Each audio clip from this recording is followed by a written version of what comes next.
Gary is a college freshman who shows up to campus early for registration because he's responsible. Maybe too responsible.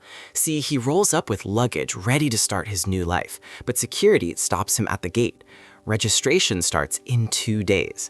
Campus is closed. He's early by 2 whole days. So now he's stranded in Nanting with no dorm access and nowhere to stay. He decides to find a cheap hostel in town.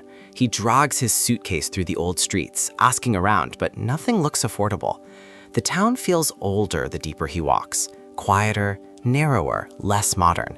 He spots a tight alley between 2 buildings. It looks like the kind of alley Google Maps forgets exists. He goes in. At the end of the alley is a small shrine. Inside the shrine sits an orange tabby cat. The cat stares directly at him, just watching.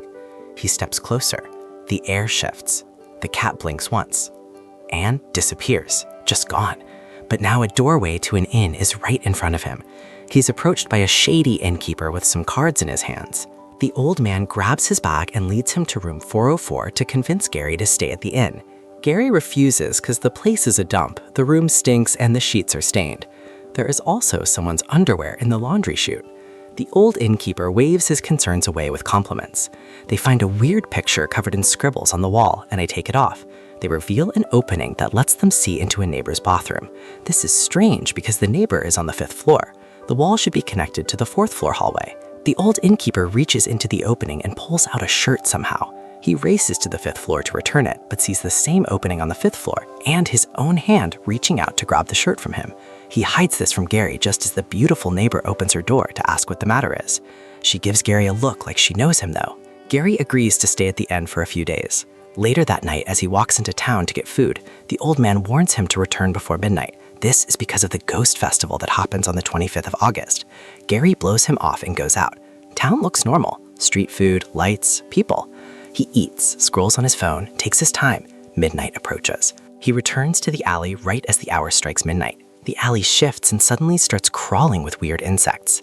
Gary freezes. A green flare of fire scares the insects off, illuminating the alley till he sees the silhouette of an ancient monk holding a lantern, silent and still. Before Gary can process this, his phone rings and the monk vanishes. It's the old innkeeper yelling at him to come into his room and lock up behind himself. Somebody falls from above.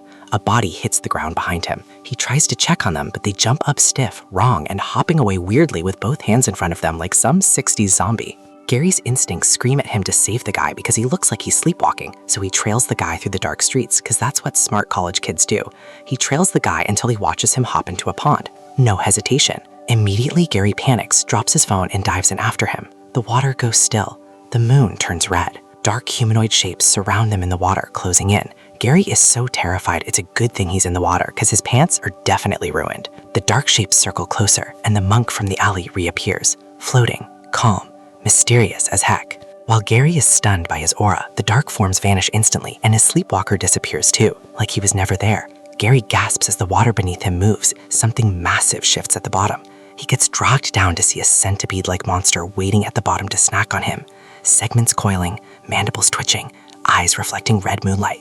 Now Gao is the one screaming for help because this thing cannot be real. He just got here. This was supposed to be college move-in week, not a boss fight. The monk reaches in, pulls him like he weighs nothing, tosses him onto the bank like a smooth operator, then turns back to the water. Green aura explodes around him. The pond churns violently. The centipede erupts from the water, furious. It calls its weird insect across town. They rush towards the pond. It's going to teach this monk who the boss around this watery part is. Monkman rises into the air. Green spiritual energy radiates from his body, deleting the insects all Avatar style. He moves through the swarm like a blade. They disintegrate on contact. Gary's smart enough to try to bail while these tough guys figure it out, except he's been bitten by the supernatural superbug. Its venom kicks in. His vision blurs. The insects tear at the monk's shirt.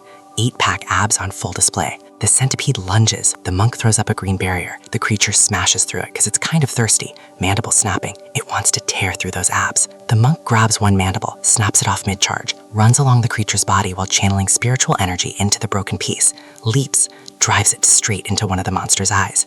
Green aura detonates inside it. The centipede shakes, screams, then explodes into green fire and insect guts. The swarm dies with it. Gary collapses from poison, barely conscious. The monk floats there, aura farming with a side muck that Clavicular will kill for. A long, white-haired man walking through a dim, mystical corridor somewhere unknown smiles. The one that has kept the Taisui waiting for 300 years is finally here. Who is it? This was the end of episode 1. Subscribe if you're not trying to get eaten by a pond centipede alone.